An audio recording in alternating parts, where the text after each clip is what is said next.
Hello, welcome to day 2, logarithms. Yesterday was exponential functions. Today, the inverse of exponentials is logarithms.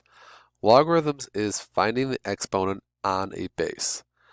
So if you look at this problem over here, this 2 is the base, this 3 is the exponent, and my result is 8. So when I do a logarithm, it's still the same thing. My 2 here is still the base,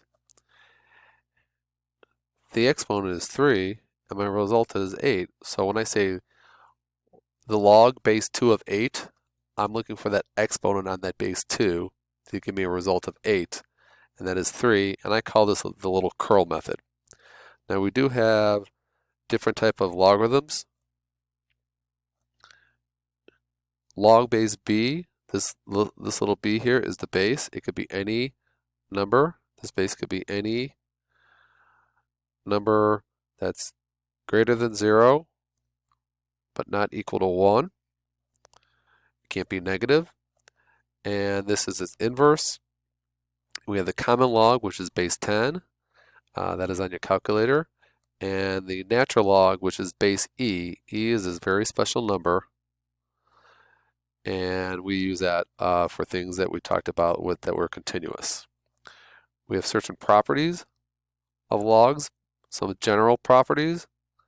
I don't care what the base is. Log of any base of 1 is equal to 0. That's because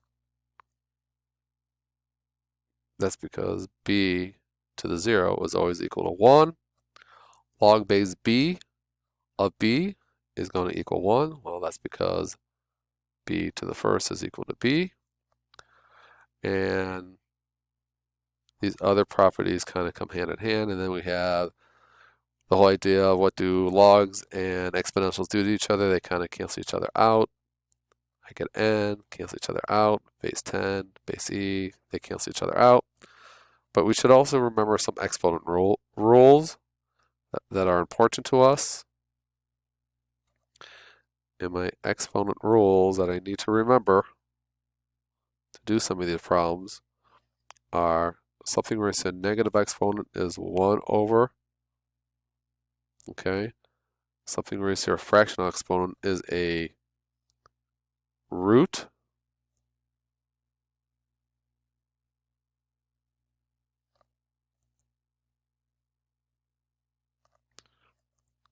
Something raised to a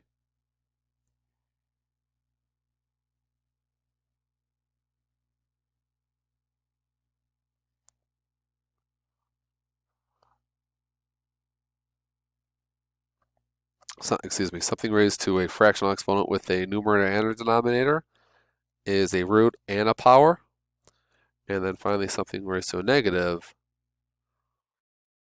is going to be 1 over that root and that power. You know, we need to know these things when we kind of simplify logarithms. So on this page are a bunch of examples. Please ask for help if you don't know how to do these. You should be able to do these without a calculator. So this log is base 10. So I got to say 10 to what power will equal 1,000? Well, that's 10 to the third, so this is 3. 4 to what power will equal 256 since the base is 4? Well, that's just 4 to the fourth. 7 to the 0 is equal to 1, so this is 0. Again, this is base 10. 10 to the negative 1, 2, 3, 4. Negative 5 is equal to 0.00001. So this is negative 5. Oh, well, let's see. This is log of 5 raised to the 1/5. So 5 to what power will equal 1 over 5? Well, that's just negative 1. Well, this is 8 to the 1/2. So this is 1/2. This is 4 to the negative 2. This is 5 to the negative 3. And so on and so forth. So you can look at some of these examples I've been trying to do. Like I said, if you need more explanation, please ask for help during class. Most of them aren't too hard. You can see over here, when L and E are next to each other, they cancel out. When log and 10, because log is base 10, are next to each other, they cancel out, and so on and so forth. As you can see, just more simplifying, and like I said, log and 10 next to each other cancel, log base 7, 7, they cancel, and it doesn't matter. I could do the other way around. I could do 10 with raised to a log, and they still cancel, and I get 7 here. And finally, a few more examples here of how we cancel things out, and we get them simplified. Like I said, if you don't understand, I'll show you in class how we can figure out the exponent when we do logarithms. So for this next example, I'm going to start graphing a log graph, but first I'm going to do by graphing the exponential graph. So I'm going to do this in blue. So I plug in all these numbers, -2 to 2, so 2 squared is 4, this is 2, this is 1, this is 1/2, this is 1/4. I can plot all these.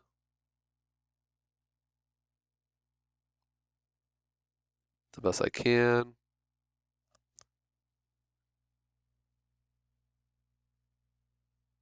I get this graph, which is f of x. And if you look at the details of this graph, the domain is all real numbers. The range is only the positive numbers because I have an asymptote in HA of y equals 0. I have an x-intercept. Well, guess what? I don't have an x-intercept, but I do have a y-intercept of 0, 1.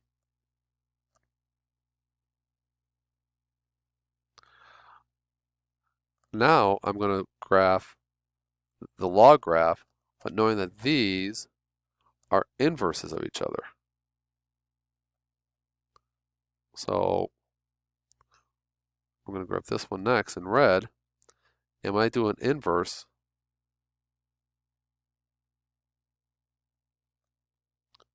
I switch x and y. Or I'm going to mirror over this diagonal line, y equals x. So I'll do this in red. That means all these, instead of 2, 4, I have 4, 2, 2, 1, 1, 0. I have -1, 1/4 -2. I graph all these points.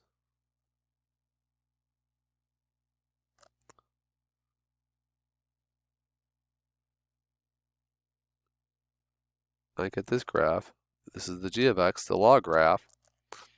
So everything's going to switch here. Well, watch. The domain becomes the range, and this range becomes the domain. Instead of an HA, I have a VA of x equals 0. I don't have a y-intercept, but I have an x-intercept of 1, 0 because everything switches. So this is the basic graph. You know, if you ever want to graph a log graph, if you don't know how to do it, you can just graph an exponential. So I'm going to graph this log graph. If I don't know what log base 3 looks like as a graph, I can say, well, let me just do 3 to the x. And that would be the points 0, 1, 1, 3, and 2, 9. But when I do this graph, I'm going to switch x and y. So it's going to be 1, 0, 3, 1, 9, 2. And the graph is going to look exactly like we did before. This curly little graph, like this. And I have the points 1, 0, 3, 1, 9, 2 on this graph. I have an asymptote of VA of x equals 0. My domain is 0 to infinity. My range is all real numbers because this graph, even though it goes slowly, goes up forever. My x-intercept is always 1, 0, and my y-intercept, there isn't any. But if I want to talk in general of y equals log base b of x, this graph will always go through the point 1, 0, b comma 1. If you want to do another point, b squared comma 2. I could also do b to the -1 comma -1. So this point was 1, 0. This next point is b comma 1, whatever the base is. In this example, it was 3. And this next point here is b squared comma 2 if you want to do a third point. But that's the way I graph logarithms. Okay, now we're going to do some graphs with transformations. You know, the big four transformations, the letter A, B, C, D. Well, for this example, it's just log of x plus 4. The base is in there, but it's really base 10. So my 2 points on this graph are 1, 0, and 10, comma 1. So I'm going to plot them here in black, and then I'm going to do my transformation of these. Well, my transformation, oh, this is the letter C, so it's going to be left 4. That's all I'm going to do. So I'm going to take this dot and move it left 4. This dot is here. This dot is here. But not only did the graph move left 4, that vertical asymptote that was at x equals 0 also got moved left 4. So now it's at, my VA is at x equals negative 4.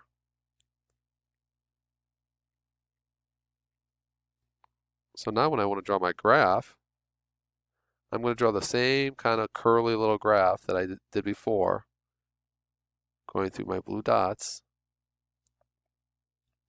Looks like this, but now it goes through negative 3, 0, and 6, 1. Those are the points I went through.